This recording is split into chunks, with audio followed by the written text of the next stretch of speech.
about parenting for all of us that are parents during these historic and challenging times. And Kriya is an expert with being a parent herself, professionally as a counselor of children and families. She works in schools. We are so blessed to have her. What we do in the hot seat is in just 30 minutes, we pack a punch every week with a volunteer who is leading in breakthrough work, whether it's a healer sharing their stories of possibility or a brave soul having me coach them through stuck into breakthrough every week. There's so much that can happen in only 30 minutes to move the needle forward in all of our lives. This one is for the parents. So if you're a parent, stop what you're doing, get out a notebook, and let's dive right in. So with that being said, welcome Kriya to the hot seat. Hello.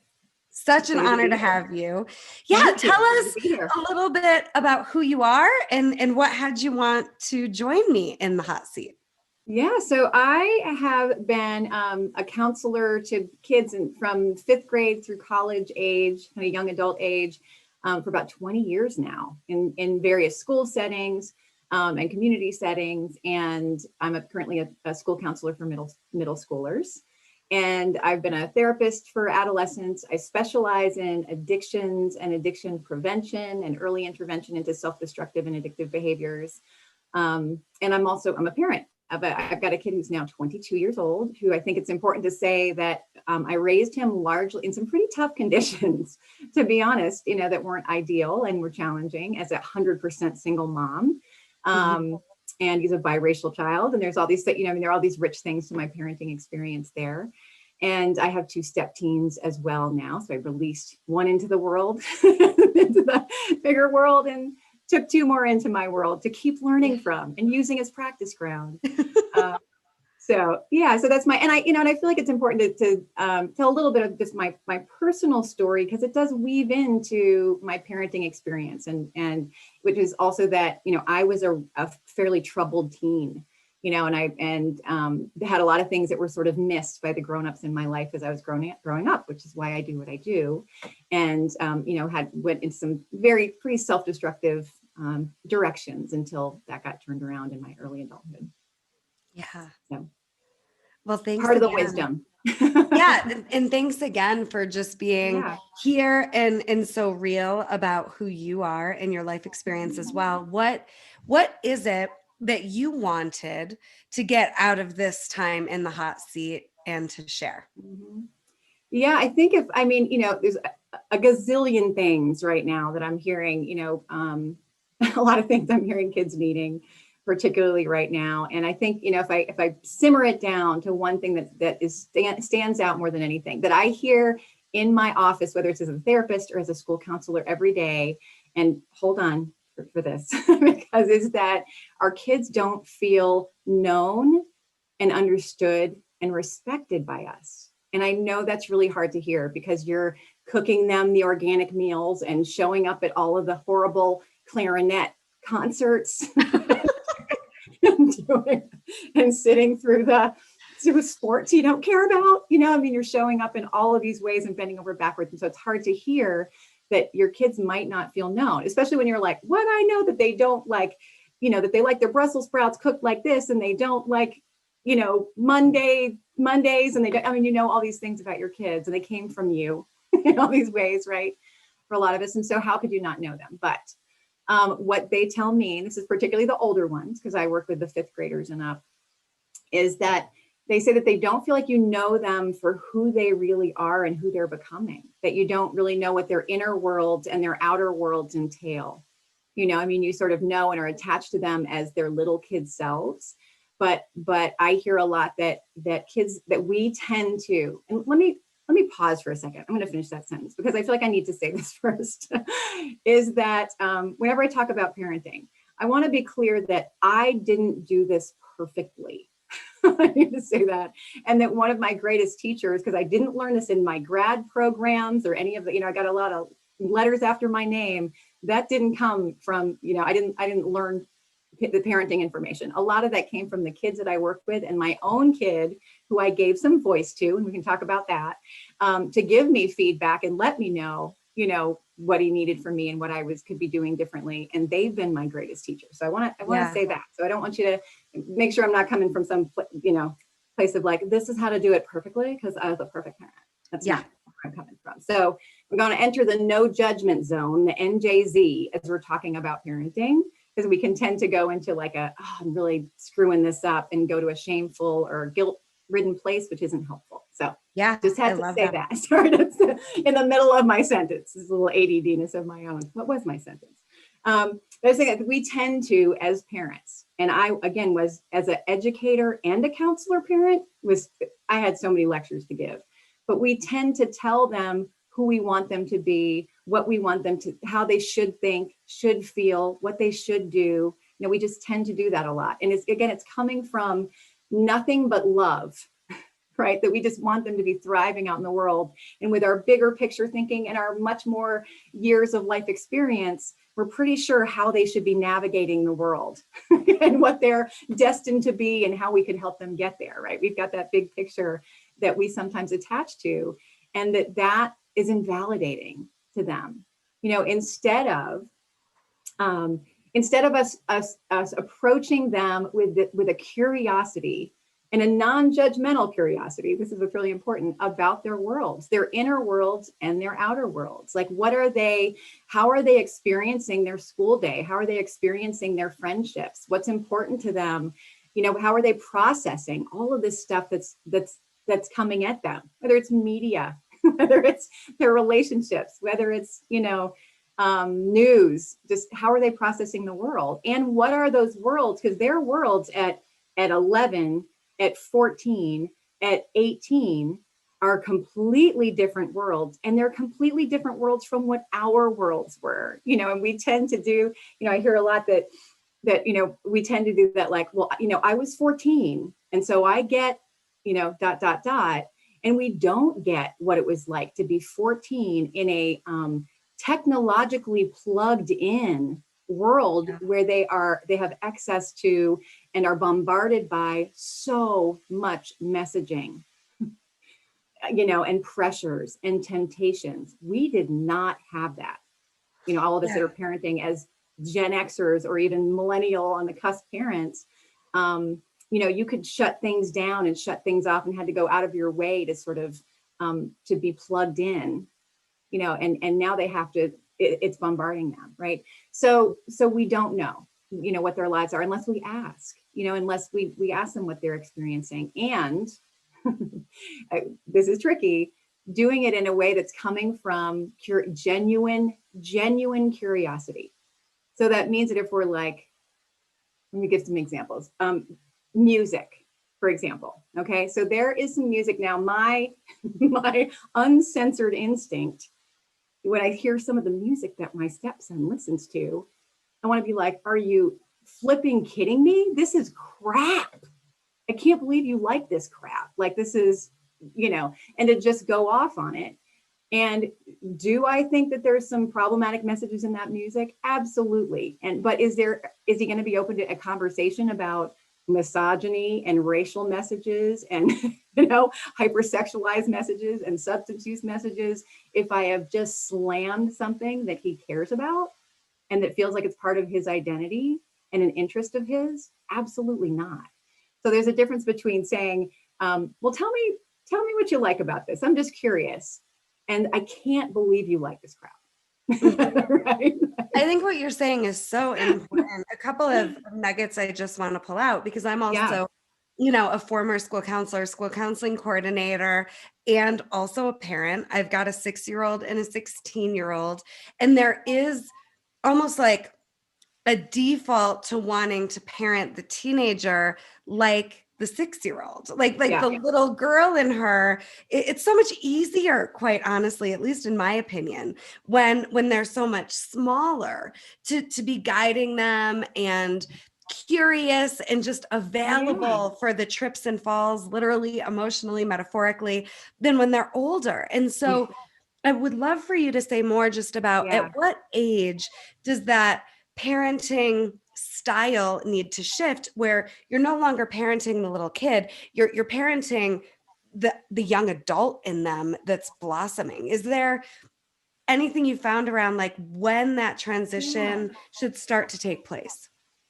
Well, I mean, it also depends when you choose to let them be plugged in to social media and to, this larger world out there, which starts to sort of pull them into being influenced by people other than us, so all of a sudden, it depends when they start getting that, oh, we're not the only ones with information. We're not the only ones that, have some tips, some guidance to give them at how to navigate the world. They start to sort of realize like, oh, their friends are having some, or the media or the, has some divergent messages from what my parents are giving me.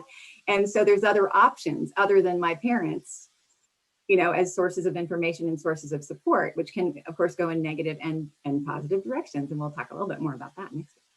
But so I feel like, there's this cut, like for me, fifth grade, right, where I'm a school counselor right now, it's with fifth graders through eighth graders. And I love it because it's like that really rich moment when they start to also tune into like, oh, my parents are like hella hypocritical. Yeah. That adults are full of hypocrisy, and they start to sort of, that radar goes on where they're like looking for the holes in everything we have to say to disprove us. Now, this is another, like, I think crucial piece of communicating and connecting with our adolescents is number one is owning those hypocrisies, because they rule us out as like, well, see, they don't know what they're talking about because they don't even know how to see themselves. Like, how can they call me out on something that they can't even see in themselves? So it's a beautiful thing to do for connection, but also to model when we can just say, you know what, I'm still working on this, honey. I know. It's like, I don't like being yelled at. And I know that you probably learned it from me, right? Like I've really been working on that. And I learned that from my mom, and I'm really trying to disassemble it. It is still on the potter's wheel, sister, but we're going to keep figuring this out together because I insist on doing better. And I really want you to not struggle with it. Right. So to be able to say that first and just own it, we get their respect, because they're really quick to not disrespect us. I mean, to not respect us. But again, it's because they often feel disrespected by us. So I think owning our hypocrisy is really important. As well as just like, what do I want to say about what was the question that you asked right before that? Because it sparked something that I want to just speak to what you're saying a little bit, because I have an example. Just yesterday, I'm teaching my 16-year-old how to drive, and I have been rather snappy. And, she's basically calling me out as a hypocrite. And I have no problem saying, listen, I suck. I've never done this before. I'll get better. She's like, you're patient all day with people. And then you're supposed to teach me how to drive and you're being mean. Yeah. And I'm like, you're right. I suck, and I think part of them feeling known is us also being available to hear how they feel, whether it was our intention or not. Yes. Amens all over the place. So I think, so there's huge pieces of that are us respecting their opinions, their feelings, right? Their thoughts. And it doesn't mean we have to agree with them. It's not the same as agreeing. It's just respecting. And so validation, I can't say this enough. I mean, I talk constantly about the importance of validating, particularly right now in this moment when our kids have really tough feels and they're confusing and they don't even have ways to name them and words to give them for how unrooted they're feeling right now. And the more that we know, like just, the very short version is like they are developmentally and brain development wise, they do overfeel compared to us, right? I mean, their threat responses are extra high.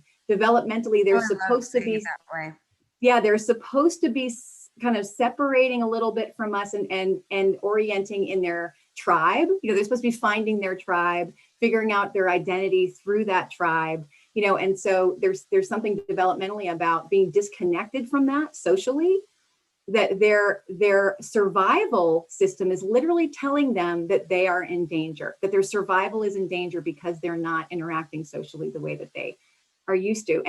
And that they don't have the words for that. they just know they're all freaking up, kerfuffled and moody and feel off. They just know they're off, right?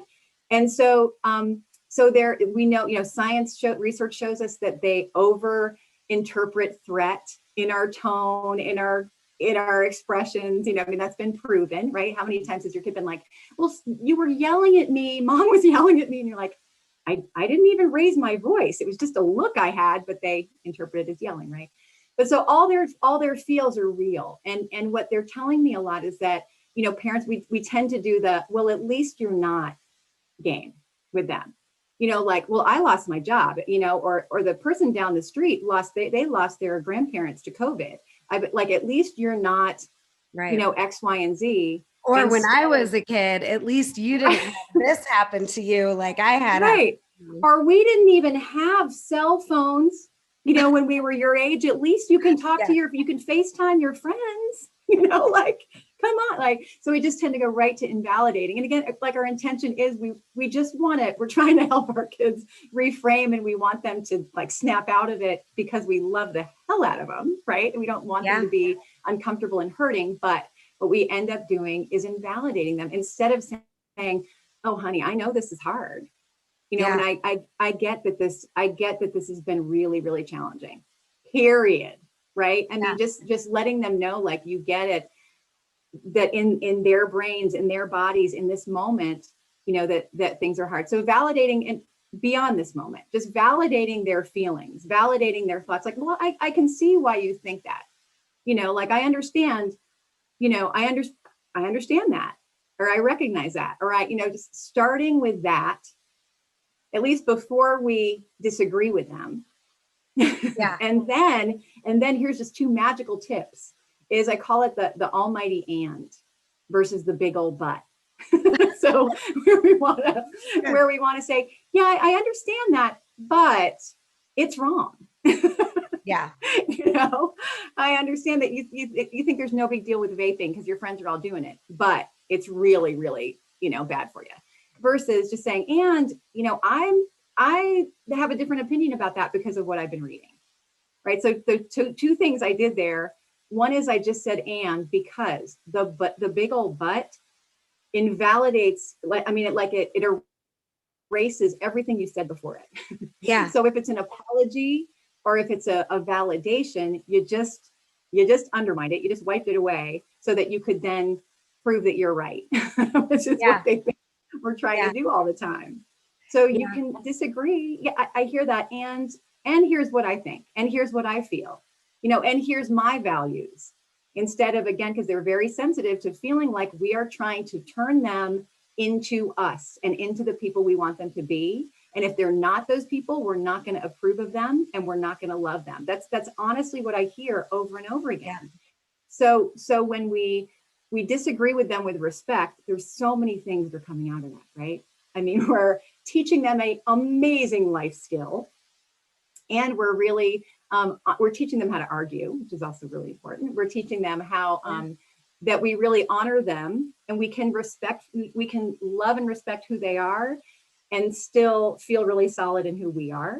There's boundaries there. Like, there's so many things that just comes out of that really simple skill. And then using our I messages, which, you learn starting in kindergarten with, like, it's bugs and wishes or whatever, all those, but just saying, this is just, here's my experience.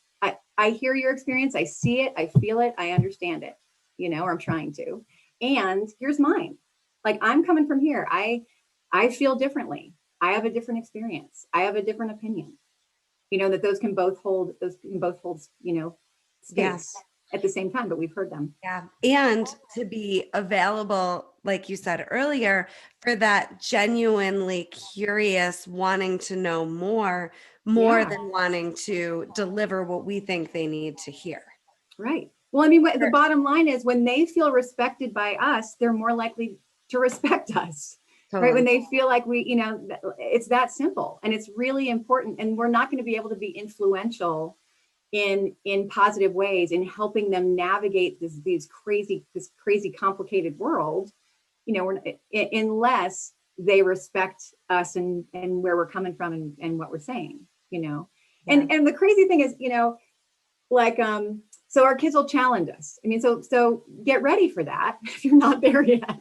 But and this is where my son taught me some amazing things, because he would say these things that were like, knowing that they were like against my values, like, Yeah. or just to like, like to throw the recycling in the trash bin and like look at me smugly, like that kind of stuff, where he's, and I realized that when I freaked out, right, and like, what are you doing? You know better. You know that we don't do this in this house, or this family, whatever. My response is that it would give him a confirmation of like, that's right. She's not going to let me be my own person, is she?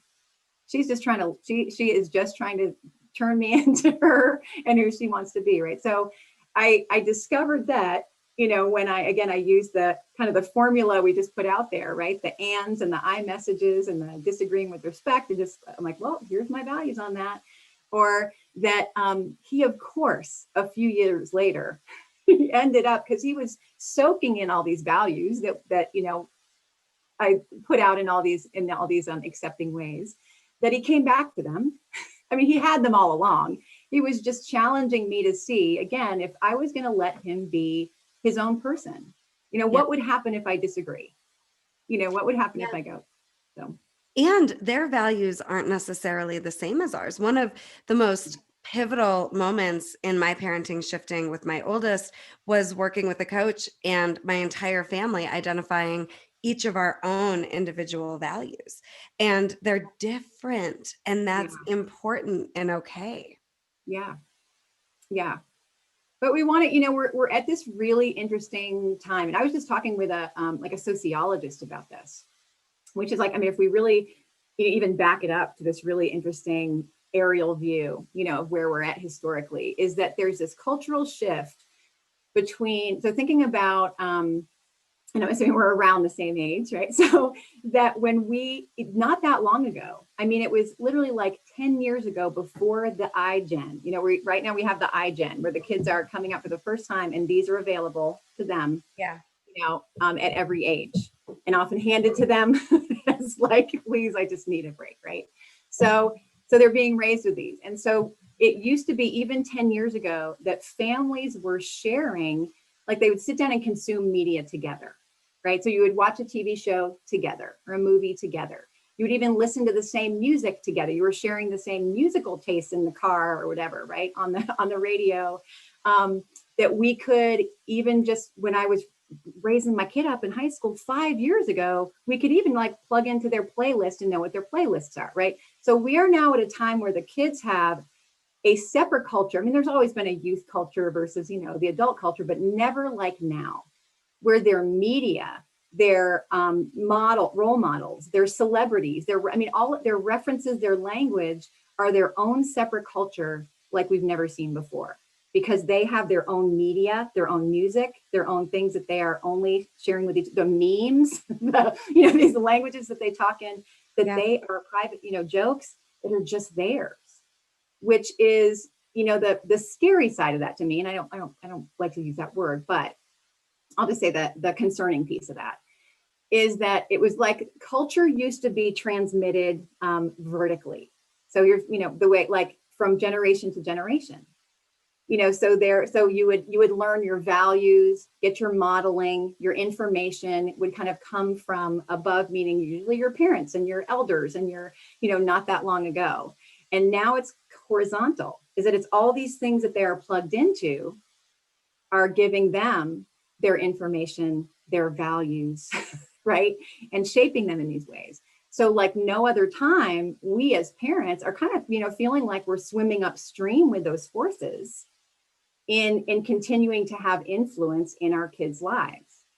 But this comes back to how these things that we're talking about, right now, Rebecca, are like, they're more crucial than they've ever been in terms of maintaining that connection, so that we continue to be a source of support and a source of information and a source of value, installation, for our kids, a main one that they respect. Yeah, I love it, Kriya. Respect them, right? Totally. Them. Yeah, and the more we make our kids wrong, the more they push back. And it doesn't matter how pure our intentions are. Yeah. Yeah. Right. They do want to become their own people, and they do want to find their own way. And I love all of these delicious nuggets that you're providing with all of what you're saying today to all of the parents and even just adults that have kids in their lives. How can parents and adults that are involved in the lives of children's, particularly teens, take care of themselves while Mhm. they're kind of having to sit back and let go, ready or not? Yeah. How do we let go of control? That's what I would love um, for you to speak to next. yeah. Well, I mean, I think that having transparency and grace, I mean, there's the self grace and the transparency of our own very human processes right now that are really beautiful models for our kids. Because I think one of the greatest things that they can learn is that humility, that we're on the potter's wheel, that we just, we keep that receptivity to continuing to learn and continuing to better ourselves in all the ways. And so our demonstrating, I mean, when it comes to self-care, I mean, I'm just watching this in every household that I'm connected to as a counselor, is that we have to be able to model what we want our kids to what we want our kids to have, and we have to be able to at least show that we are aiming for that. We're working for that. We're trying to learn how to do those things. And one of the greatest ways to also include our kids, because our kids need self-care strategies right now too. A lot of their outlets, a lot of their healthier coping tools have been stripped of them, from their sports to their theater to their, their stuff. And so engaging them with, not that we, having the bubble bath and having those moments of solitude are crucial for us too, and making those happen so that we can recharge and be present, but also taking advantage of learning those new self-care or practicing those new things with our kids. It's such a beautiful moment to do that. Like, are there morning routines that you can wrap your kids up in? Like, and it doesn't mean you sit and you cross your legs and go do a transcendental meditation for 30 minutes.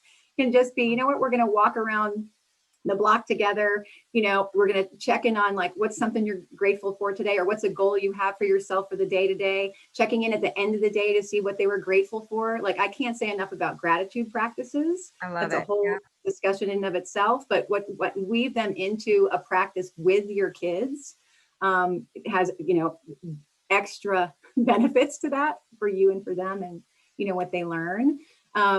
Mindfulness practices, like, and again, that word freaks some people out. And so learning for yourself that just means being present in the moment. That just means being able to experience the everyday beauty in the everyday moments, and those joys. And so you can take that walk with your kids and be like, wow, look what the leaves are doing today.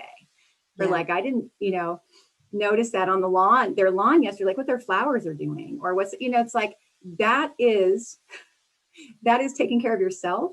And it is like teaching and modeling something and engaging your kids in it. But they need, a lot of their normal stuff that they had in pocket is gone. And so they need not just you saying, go find something to do, or go do something healthy for yourself instead. Put the screen down and go find something else.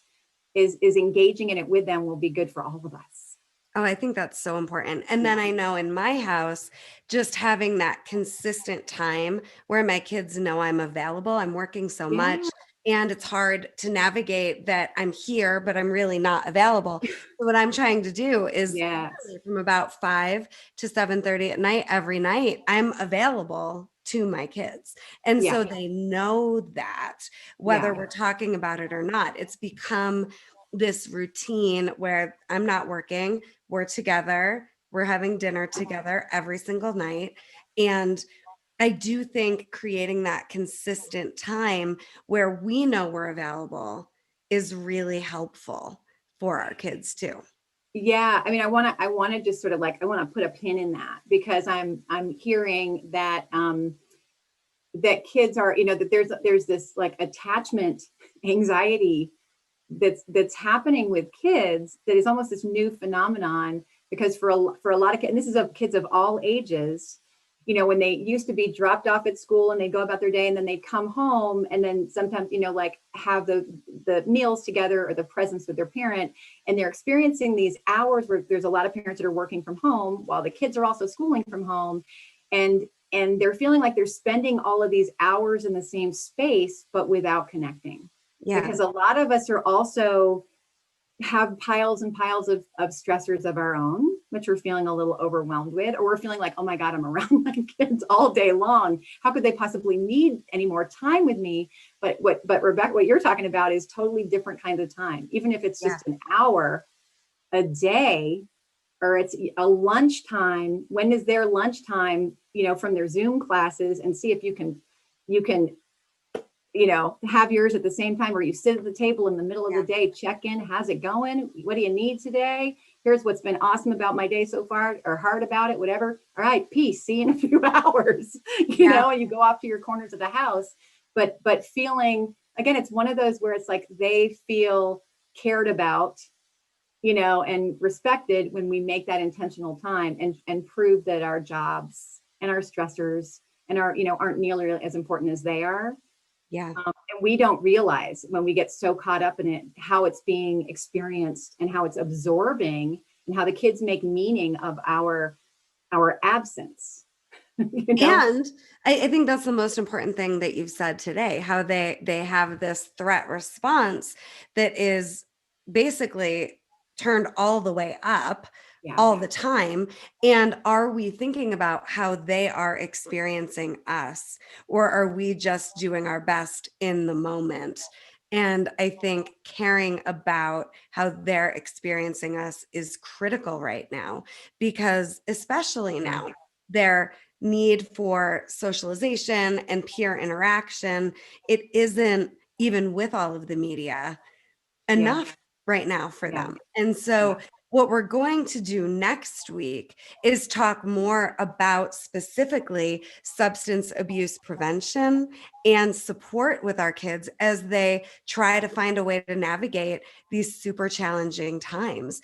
I'm really looking forward to having you back, Kriya, to talk about that. If you want to join me in the hot seat, all you have to do is reach out, message me, comment below, and let's do some breakthrough work in just 30 minutes. So much can shift. Look at how much just gold Kriya dropped today in our hot seat for parents to get some new perspectives, some new tools, and to be available for our kids because they need us.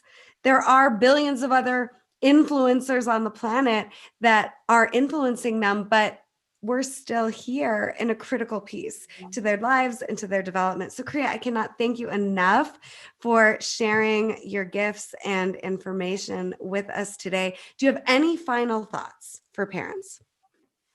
My final thought is to make sure that you shout them out, and that you make sure you commend them for how amazingly they are doing. Because again, one of those things I hear a lot is, a lot of sort of pressure about that they're not quite meeting the expectations of the teachers, of virtual schooling, and they're like, well, I can't have normal expectations under these abnormal times, right? But instead of looking at all the things that aren't happening the way we're used to happening, to stop once in a while, even if it is in the middle of the day, whatever, at 10:05, when we're like, hey, you don't have your calculator for math, and we throw it to be like, this is that, like, the fact that you are adapting, you are being flexible, you are showing up, even if they have their screen off and they're in their pajamas, instead of criticizing them for the fact that they're not fully clothed, sitting up in the, whatever, with the perfect Zoom lighting. The fact that they are there and they are still showing up to learn something under these really tough, weird, uncomfortable, disappointing conditions, and how they're being incredibly resilient. Like highlight and highlight and highlight and commend their resilience as much as you can, because they really are, and make sure you're putting that lens on where you're seeing it, because they really are doing unbelievable things, as are you. Yeah, exactly. Parents, good job. Celebrate that you're Superheroes still of here. the year. There's Totally. not enough And showing banners. up. Yeah. Yeah. And just one thought about what you're saying about expectations, I found that encouraging parents to ask their kids, what is it that they want to accomplish? Like what, get their perspective instead of us just being these Yeah. dictators and calling the shots. You know, what Yeah. do they want to achieve right now? What's important to them right now? And how do we help them win at that? Yep. Yeah. I mean, it might be like this is a good enough year for the sake of their mental and emotional health. And what is that? What is that standard? You know, what is the good enough for everybody, you know, for them? Yeah. That they'll just at least, because again, the most important thing is that their mental and their emotional and that health and that your family's relational health is on point. And everything else comes secondary to that. Right. I So couldn't agree more. Thank you so much, Priya. yeah, And my we honor. will look forward to having you back next week. Thanks for tuning in, everyone. Parents, great job. Celebrate yourselves today. Mhm.